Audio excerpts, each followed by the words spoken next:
Hi, I'm John Doherty, writer and producer of All Blood Runs Red, an upcoming theatre production commemorating the centenary of Remembrance Day. The play is being staged and brought to life with the very kind assistance and partnership of the Red Cross Australia, the RSL South Australia Northern Territory and Villiers Family Bakery.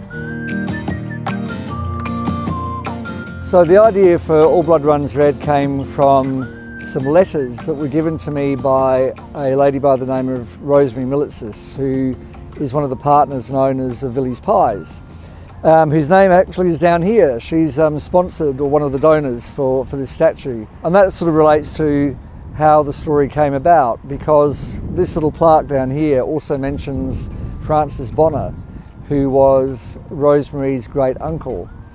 And it transpired that Rosemary had a number of letters that had been sent to Francis Bonner by a young lady, a young French lady by the name of Marie Mallard, and there'd been some correspondence between the two of them. She kind of was looking for a play to be written in a way to commemorate the First World War, but also to honour her great uncle, who had served at Gallipoli and later on the Western Front. Served at Gallipoli with this guy. In fact, they were in exactly the same ambulance regiment, the 3rd Australian Ambulance, and they arrived at exactly the same day on the beach in Gallipoli. The only difference is that this bloke on the other side there, old John Simpson, he lasted 24 days. From the time he arrived until the time he presumably was shot, 24 days. Whereas Francis Bonner managed to survive both Gallipoli and the Western Front with little more than a scratch, and died of natural causes many, many years later. So, yeah. Francis made it back. Francis, I think, was with the demobbing or de-enlisting office in 1919, and I think from memory, I think he was delisted or demobbed, as they used to call it, in about 1920. So he enlisted in 1914, he was a tailor, from actually up in Aldgate, which is, if you're in Adelaide, that way. So sort of over the River Torrens and up into the hills, he was from Aldgate. Okay, so apparently, as a member of the 3rd Ambulance, Private John Simpson had a donkey. I don't know where he got the donkey from, possibly a local Turk or something at Gallipoli. And he made it a point to go out to retrieve wounded men with his donkey. Donkey's name apparently was Duffy. There's another suggestion somewhere that the donkey's name was actually Abdul, but I don't know. Duffy seems more like an affectionate name than Abdul, given who they were fighting. So yeah, the significance of this is that John Simpson was never awarded a Victoria Cross. He never was promoted, but he was acknowledged as being a very heroic man who simply went out with his donkey, would bring a wounded man back, take his donkey out again, bring another one back, and apparently he did that pretty much tirelessly for the 24 days that he survived on the beaches and cliffs of Gallipoli. I guess Francis Bonner was a starting point in that he offered somebody real who, as a writer, I could then imagine his experiences and his motivations. And from the letters kind of, I suppose, deduce what sort of relationship existed between he and Marie Mallard. First of all, I needed to decide, well, how are we going to write a play about the First World War that doesn't suddenly become something in the trenches with, people shooting at each other and all that kind of thing.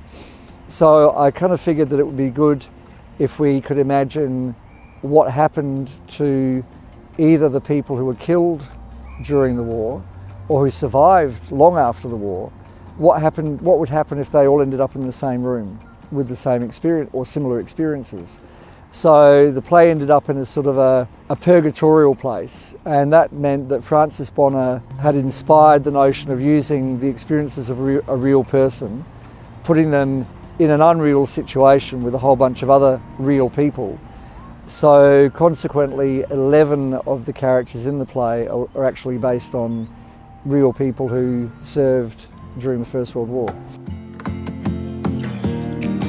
It's been interesting. It's been performed once in 2014, then subsequently at St Ignatius College in 2015, and then in 2018 this year. And on every occasion, the response has been pretty full on actually, because it's a very visceral piece. It really hits you here. It's very, very powerful. People were variously laughing, crying, still with contemplation. And I guess a large part of that is because of the characters who are based on actuals. A lot of the dialogue is based on their diary entries or their letters, or loosely based. It's certainly not word for word, but it sort of captures their experience and often their hope and their, I suppose, their confidence and their optimism when they enlisted, and very shortly afterwards the reality of the conflict and the horrors of World War I. Yeah, it's more of a play suggesting that a lot of people, certainly in the initial years of the war, went off not quite understanding what they were really getting themselves into, not realising, as we do with the benefit of hindsight, that it was the first industrialised war ever in history. In other words, that the machinery of war had become so technologically advanced compared to the tactics of war that the slaughter was just extraordinary. I would hazard to suggest that most of the people, certainly in the early years, who went over had no idea of what to expect.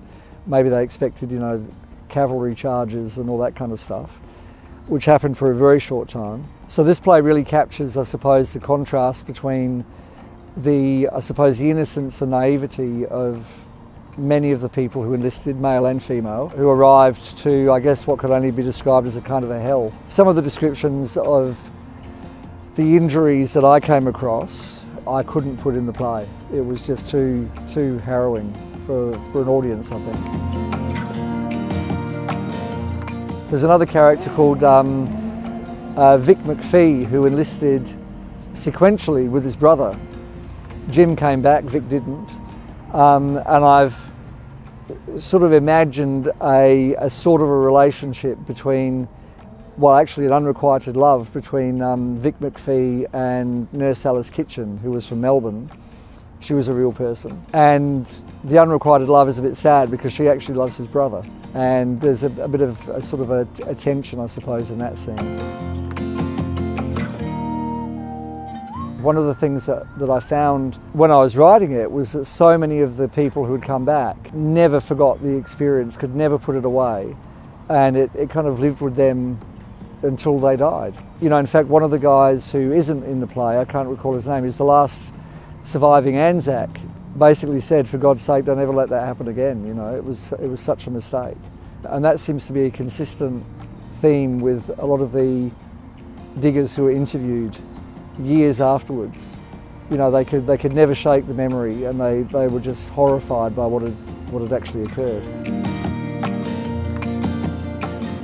I don't think the view of Anzac Day has changed. I mean, Anzac Day is such a significant commemoration of, I suppose, I wouldn't call it the birth of a nation, I'd call it more the baptism by fire of a nation. I think what's often overlooked, though, is that Remembrance Day, as a reflection of Armistice Day, the end of the war, the final end of the carnage that seemed to just happen on time, is probably as significant an event, certainly internationally it is, but it should be a significant event here, marking the end of it as much as something towards the beginning of it.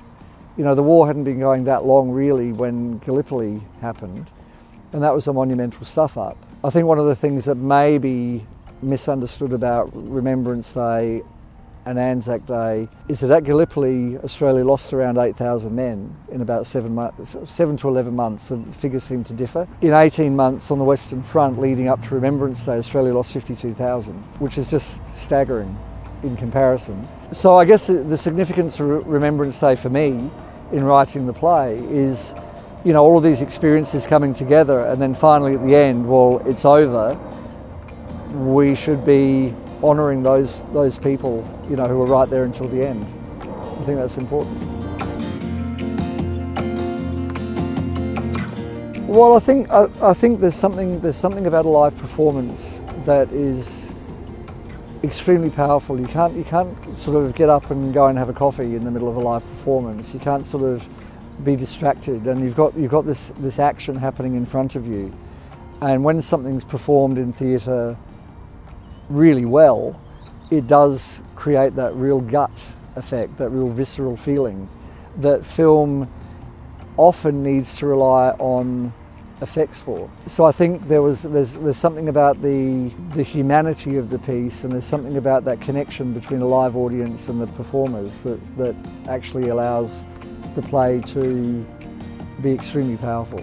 There are about 160,000 blokes like this, wounded, injured, maimed during the First World War. Don't forget them. Come along and commemorate Remembrance Day at All Blood Runs Red at the Odeon Theatre.